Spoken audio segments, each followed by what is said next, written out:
పేరు కళ్యాణ్ సింగ్ సార్. ఇట్లా మా చెల్లెలే డెలివరీ అయింది. ఒక చిన్న ప్రైవేట్ హాస్పిటల్లో డెలివరీ అయింది కర్నూలులో.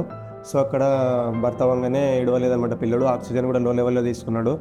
సో ఇంకా ఉమ్మునీరు మింగిండని చెప్పారు. సో ఎమర్జెన్సీలో మేము మెడికవర్ హాస్పిటల్కి తీసుకొచ్చాము. అప్పుడు ఎమర్జెన్సీలో సింధూర మేడం ఉన్నందుకు నియోనటాలజిస్ట్ సింధూర మేడం.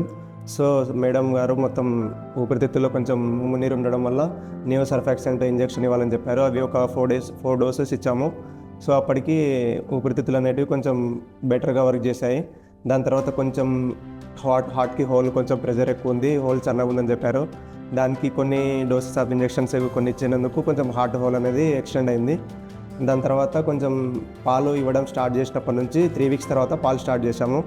సో స్టార్ట్ చేస్తే కొంచెం కడుపు స్వెల్లింగ్ వచ్చిందన్నమాట, స్టమక్ కొంచెం ఉబ్బసంగా వచ్చిందని చెప్పి బ్రేక్ తీసుకున్నాము. దాని తర్వాత అది ఇంజెక్షన్ అనేది కొలిస్టిన్ ఇంజెక్షన్ ఇచ్చాము. ఇన్ఫెక్షన్ ఉండడం వల్ల ఒక 10 డోసెస్ ఇచ్చాము. ఇన్ఫెక్షన్ అనేది తగ్గిపోయింది చాలా వరకు.